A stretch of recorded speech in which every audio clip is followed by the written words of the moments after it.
Hello बच्चों, कैसे हैं आप लोग। आशा करता हूँ कि आप सब ठीक होंगे। तो मैं आप लोग के लिए एक नया टॉपिक लेकर आया हूँ। इस टॉपिक का नाम है ऑर्डर ऑफ रिएक्शन। इस वीडियो में हम लोग जितने भी रिएक्शंस हैं उनके जो ऑर्डर्स होते हैं उनके बारे में डिटेल स्टडी करेंगे। पहले क्वेश्चन उठता है कि ऑर्डर ऑफ रिएक्शंस है क्या। मान लेते हैं कि कोई रिएक्टेंट ए एंड बी है जो कि प्रोडक्ट में कन्वर्ट हो रहा है। ए का कोफिशिएंट ए है, बी का कोफिशिएंट वाई है, जो कि प्रोडक्ट में कन्वर्ट हो रहा है। तो ऑर्डर ऑफ रिएक्शंस दोनों ही कोफिशिएंट्स का समेशन होता है। Means order of reaction equal to X plus Y, right. अब हम लोग type of order of reactions के बारे में जानेंगे। इस वीडियो में हमने आपको 5 तरह के ऑर्डर्स के बारे में बताया है। Zero order reaction, first order reaction, second order reaction, fractional order reactions, pseudo order reactions. हम बात करते हैं जीरो ऑर्डर रिएक्शंस से। जीरो ऑर्डर रिएक्शंस एक ऐसी रिएक्शंस है जिसमें रेट कंसंट्रेशन पे डिपेंड नहीं करता है, राइट। जैसे कि अमोनिया, यदि अमोनिया को हम हाई टेम्परेचर और high pressure in the presence of catalyst platinum के प्रेजेंस में डिकम्पोज करें तो रिएक्शन का रेट अमोनिया की कंसंट्रेशन पर डिपेंड नहीं करता है। इस कारण से इस रिएक्शंस का ऑर्डर जीरो हो जाता है। अब इसको हम जनरलाइज कर लेते हैं। मान लेते हैं कि कोई रिएक्टेंट ए है जो कि प्रोडक्ट पे कन्वर्ट हो रहा है, तो इसका rate of reactions minus d concentration of A by D T equal to k concentration of A naught हो जाएगा। A naught means zero, A to power zero, और A to power zero equal to 1 होता है, हम सभी जानते हैं। तो यहाँ पे minus D A by D T equal to K हो जाएगा। इसको हम रीअरेंज कर दें, इस डी टी को हम के की साइड में लेकर चले जाएं तो minus A becomes equal to K D T. Minus को दूसरे साइड लेकर चले जाएं तो D A equal to minus K D T हो जाएगा। अब दोनों ही साइड को हम इंटीग्रेट करते हैं।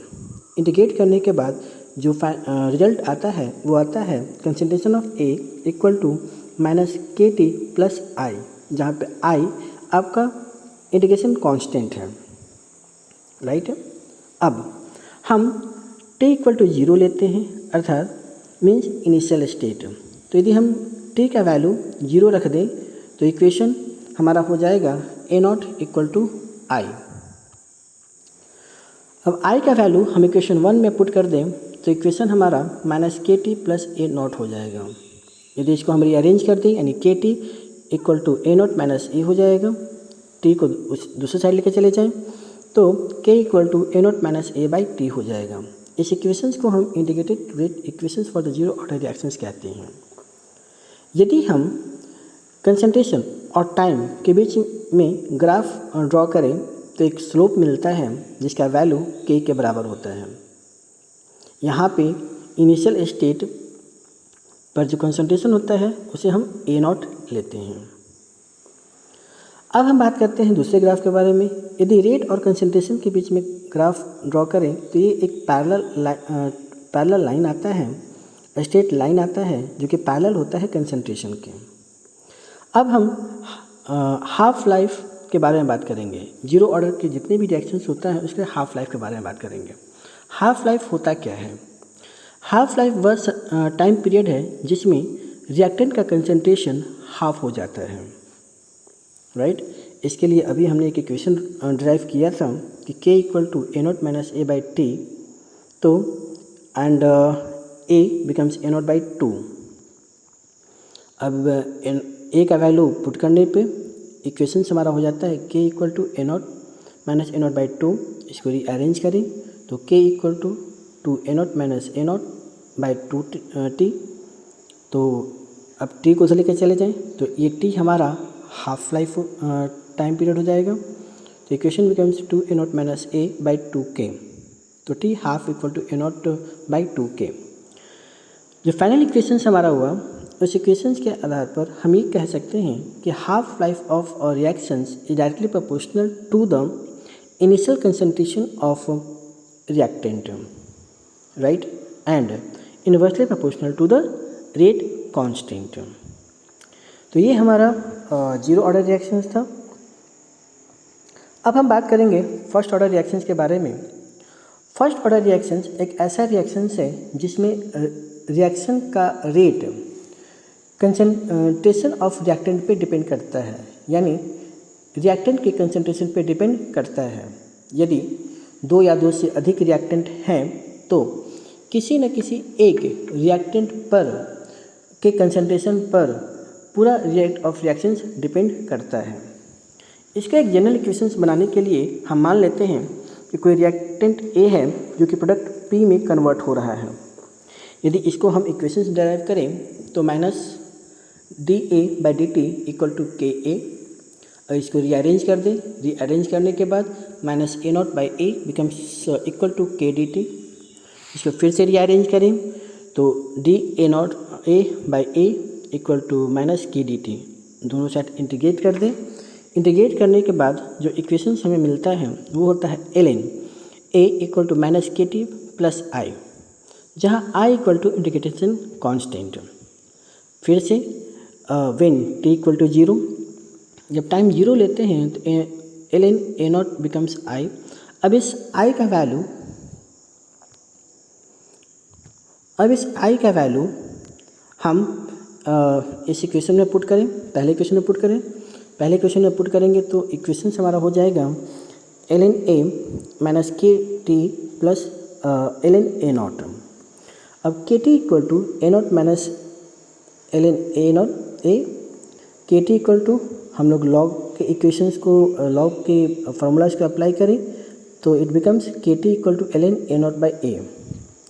अब ln को हम लॉग में कन्वर्ट कर देंगे। लॉग में कन्वर्ट करने के लिए हमको 2.303 से मल्टीप्लाई करना होगा। तो इक्वेशन हमारा हो जाएगा k equal to 2.303 by T log a not by a, right. So this is your final equation for rate constant of first order reaction. अब नीचे आपको 5 ऐसे एग्जाम्पल्स दिए हुए हैं जिनका rate order first order reactions होता है, राइट। अब हम बात करेंगे हाफ लाइफ का कि फर्स्ट ऑर्डर रिएक्शंस का हाफ लाइफ क्या होता है। अगेन मान लेते हैं कि रिएक्टेंट हमारा ए है जो कि प्रोडक्ट बी में कन्वर्ट हो रहा है, तो टाइम इक्वल टू 0 पर इसका वैल्यू ए नॉट हो जाएगा। अब हाफ लाइफ पे it becomes A not by 2। अब इसको हम इक्वेशंस में पुट करें। इक्वेशन हमने अभी ड्राइव किया है। इक्वेशंस पुट करने पे जो फाइनल हमें मिलता है वो मिलता है 2.303 बाई टी लॉग 2। लॉग 2 का वैल्यू 0.3010 रखने पे final half life for the first order reaction जो हमें प्राप्त होता है वो है T half equal to 0.693 by K, right. अब इस फार्मूला से हम लोग हाफ लाइफ किसी भी रिएक्शंस का कैलकुलेट कर सकते हैं। क्यों? क्योंकि के का वैल्यू प्रत्येक रिएक्शंस के लिए कांस्टेंट होता है, राइट। यदि हम ln a बाई टाइम के बीच में ग्राफ ड्रॉ करें तो एक स्लोप मिलता है जिसका वैल्यू माइनस के बराबर होता है। और यदि यही ग्राफ हम ln a not by a और टाइम के बीच में ग्राफ करें तो स्ट्रेट लाइन ऊपर की ओर जाता है जिसका वैल्यू माइनस के बाई 2.303 के बराबर होता है। दोनों ही ग्राफ आपके लिए इम्पॉर्टेंट हैं क्योंकि एग्ज़ाम में डायरेक्ट ग्राफ पर MCQ क्वेश्चंस पूछे जाते हैं। अब हम बात करेंगे सेकेंड ऑर्डर रिएक्शंस की। सेकेंड ऑर्डर रिएक्शंस एक ऐसा रिएक्शंस है जिसमें रिएक्शन का रेट दो रिएक्टेंट के कंसंट्रेशन पे डिपेंड करता है, इसलिए रेट बिकम्स इक्वल टू के एट द पावर 2। तो जो पावर 2 है ये शो करता है कि रेट ऑफ रिएक्शन हमारा, ऑर्डर ऑफ रिएक्शन हमारा इस रिएक्शन का 2 है। नीचे में आप लोग को कुछ एग्जांपल्स दिए हुए हैं जो कि सारा सेकेंड ऑर्डर रिएक्शंस को फॉलो करता है, राइट। अब हम बात करेंगे फ्रैक्शनल ऑर्डर रिएक्शंस का। फ्रैक्शनल ऑर्डर रिएक्शंस ऐसा रिएक्शंस है जिसमें रिएक्शन का रेट रिएक्टेंट के कंसंट्रेशंस का फ्रैक्शनल होता है। जैसे कि H2 + Br2 तो आपको 2HBr देगा, जिसका रेट ऑफ रिएक्शन 1.5 होता है। इसी प्रकार जब कार्बन मोनोऑक्साइड क्लोरीन से रिएक्शन करता है तो COCl2 का फॉर्मेशन करता है, इसका भी रेट ऑफ रिएक्शन 2.5 होता है, राइट। अब हम बात करेंगे स्यूडो ऑर्डर रिएक्शंस की। स्यूडो ऑर्डर रिएक्शंस एक ऐसा रिएक्शंस है जिसमें हमें ये ऐसा लगता है कि यह रिएक्शन हायर ऑर्डर का है, 2 ऑर्डर या 3 ऑर्डर्स का है, लेकिन वास्तव में यह रिएक्शन लोअर ऑर्डर का होता है। जैसे कि आप नीचे के इक्वेशन देख रहे हो, इसमें C12H22O11 को हाइड्रोलाइज किया गया वाटर के साथ, तो हमें 2 ग्लूकोज मॉलिक्यूल मिला। अब ये रिएक्शन ऐसा अपीयर होता है कि इसका ऑर्डर 2 है, लेकिन वास्तव में इस रिएक्शंस का ऑर्डर 1 होता है। क्यों? क्योंकि वाटर हमको एक्सेस अमाउंट में लेते हैं, राइट। तो ऐसे रिएक्शंस को हम लोग स्यूडो ऑर्डर रिएक्शंस कहते हैं। अब हम कुछ इक्वेशंस, कुछ क्वेश्चंस कर लें। ये हमारा पहला क्वेश्चन है कि the rate constant of a reaction with respect to the reactant A is 6 per minute. If we start with A equal to 0.8 mole per liter, when would A reach to the value 0.08 per mole? इस equation से साफ समझ में आ रहा है कि K का value 6 पर मिनट दिया हुआ है, इनिशियल कंसंट्रेशन आपका 0.8 दिया हुआ है और फाइनल कंसंट्रेशन आपका 0.08 मोल पर लीटर दिया हुआ है। डायरेक्टली इस इक्वेशंस में हम अगर पुट करते हैं तो टाइम का वैल्यू निकल जाता है, टाइम आपका 0.38 पर मिनट होता है।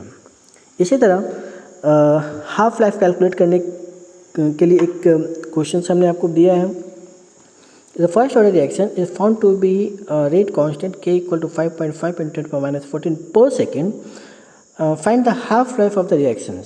तो हम लोग के पास डायरेक्ट फार्मूला है हाफ लाइफ का कि half life equal to 0.693/K। अब इस इक्वेशंस को हम कैलकुलेट करें तो फाइनल जो हाफ लाइफ आता है 1.26 × 10⁻13 सेकेंड आता है। तो इस तरीके से हम लोग ऑर्डर ऑफ रिएक्शंस के न्यूमेरिकल्स को सॉल्व करते हैं। तो इस वीडियो में इतना ही, मिलते हैं अगले वीडियो में। अगले वीडियो में हम लोग बोर्स मॉडल्स और स्पेक्ट्रम्स की बात करेंगे, बोर्स स्पेक्ट्रम की बात करेंगे। तब तक के लिए thank you, have a good day.